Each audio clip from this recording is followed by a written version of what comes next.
फरायनायाव आखा-फाखा एबा फरायनो गोसो थायोब्ला दिनैनि समाव अनसायग्रा सुबुंनिबो आंखाल गैया। बेनिनो बिदिन्थि नुनो मोन्दों मुलुग खाख्लारिनि बेलायाव।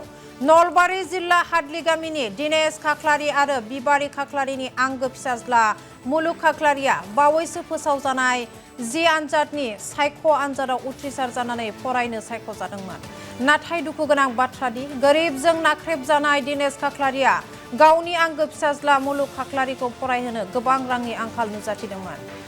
मुलुग खाख्लारिनि फरायनायाव रांनि आंखालखौ मोनथिनानै बिटिसिनि गाहाय हाग्रामा महिलारिया गावनि फारसेनिफ्राय नोगोद 5 लाख रां अनसुंथाइ होयो आरो दिनै बे अनसुंथाइखौ लाइमोन बिपिएफनि लोगो आफादगिरि कास्तम बसुमतारी बिथाङा मुलुग खाख्लारिनि न'आव फैनानै रांनि अनसुंथाइखौ गथायो आरो रांखौ गथायनाय समाव मुसलपुर जिल्ला बिपिएफ आरो बिएसइउनि गोबां मावथिफोरा नुजाथियो।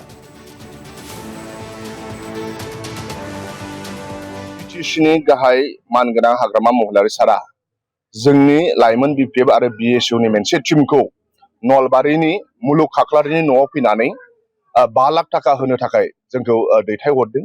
बेबादिनो मानाव गेदेर हाग्रामा महिलारि सारनि बिथोन बादियै जों दिनै बिटिसिनि बाहेरायाव नलबारियाव फैनानै मुलुग खाख्लारिनि न'आव जोङो सफैबाय आरो बिथांनि आंगो बिफा आरो बिमा आरो मुलुग खाख्लारिनि आखायाव जोङो बिटिसिनि गाहाय हाग्रामा महिलारि सार हरनाय 5 लाख थाखाखौ जों होबाय।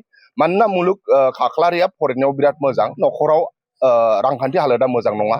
साननैसो सिगां बिथाङा गाव JEE एग्जाम पास जाबाय आरो झारखंडनि धनबाद IIT आव एडमिसन मोनबाय होननानै पर्टेल निउसाव बिथाङा निउस आगारदोंमोन। जानो हागौ बे पर्टेल निउसखौ मानगोनां बिटिसिनि गाहाय हाग्रामा महिलारि सारा नुदों आरो बेबादिनो हाग्रामा महिलारि सारा जोंखौ थिनहरदों जे मुलुग खाख्लारिनि 4 बोसोराव IIT फरायनायाव बेसेबां खरसा जायो बे खरसाखौ हिसाब खालामनानै 5 लाख थाखा जोंनि आखायाव हरदों आरो बेखौ जोङो मुलुग खाख्लारिजों लोगोसे मुलुग खाख्लारिनि आंगो बिफा आरो बिमानि आखायाव जों होफैबाय आरो जोङो मिजिंथियो मुलुग खाख्लारिया जेरै गोजौ सोलोंथाइ लानो थाखाय झारखंडआव थांगोन बिथाङा मोजां फरायना फैफिननो हाथों, मोजां कर्सखौ फोजोबनानै फैफिननो हाथों। मुलुग खाख्लारिया ओनसोलनि सासे सुबुं धोन, जोंनो बर' हारिनि सासे सुबुं धोन आरो बिथांखौ मानाव गेदेर हाग्रामा महिलारि सारा 5 लाख थाखा हरदों। आरो दिनै ओंखायनो नोंथांमोननि चेनेलनि गेजेरजों आं सारा आसामनि बा बिटिसिनि लाइमोनफोरखौ आं खावलायनो लुबैयो, नोंथांमोना मुलुग खाख्लारिखौ होनाय फरायनायाव जुदि मोजांब्ला, नोंहा जुदि रांखान्थि हालोदा मोजां नङाब्ला नोंखौ अनग्रा सबबो ओंखारगोन। दिनै मुलुग खाख्लारिया फरायनायाव बिराद मोजां, रांखान्थिया मोजां नङामोन, नाथाय मुलुग खाख्लारिखौ फरायनायाव मोजांनि थाखायनो दिनै गोबां अनग्रा मानसि ओंखारदों। थिग बेबादिनो बिटिसिनि गाहाय सिफ हाग्रामा महिलारि सारा अननानै 5 लाख थाखा हरदों। ओंखायनो मुलुग खाख्लारिखौ इन्सपिरेसन लानानै सारा जोंनि बिटिसिनि बा आसामनि। आंनि मुङा मुलुग खाख्लारि आरो आंनि गामिया जाहैबाय हादलि। आङो दाखालिसो JEE एडभान्स आनजादाव उथ्रिसार जादोंमोन। ओमफ्राय बेयाव दा आङो IIT धनबादाव फरायनो सुजु मोनो। आंनि न'खरनि थासारिया मोजां नङा। जों बहुद रांनि आंखाल दङ जोंनि न'खराव। आइया बिदिनो मैगंफोर फानलाबायो, ओमफ्राय आफाया बिदिनो भेन्सार स्कुलाव खाथिदोंमोन, ओमफ्राय जादियासै, बिदि गैया। आं बेखौनो माने साबायखर बावोदि सारा आं नन बिटिनिबाबो आंखौ गावनि हारिनि साननानै अनहरदों आरो बिथाङा आंखौ रांखान्थिजोंनो मदद खालामदों। आंनो दा 5 लाख रां अनसुंथाइ होदों। एडमिसनाथ' जालांबाय, ओमफ्राय दा दसे उनावनो माने ओंखारलांसिगोन।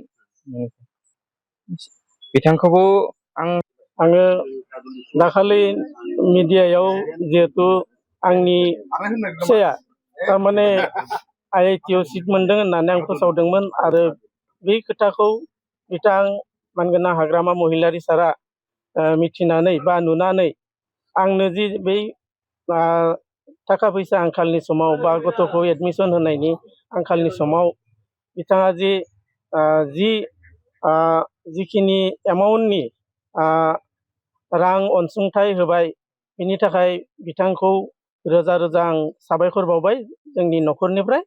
आरो इयुनाव बिथांनि जिथु खामानि मावनाय माबानायफोरा जाहाथे खामानि दांनाय मावनाय आरो समाजनि खामानि मावनायफोरा जाहाथे समाजनि मेगनाव मोजाङै नोजोर गोग्लैयो बेखौनो आं मिजिंथिबाय बिथाङा दिनै जिहेथु जोङो नन बिटिएडि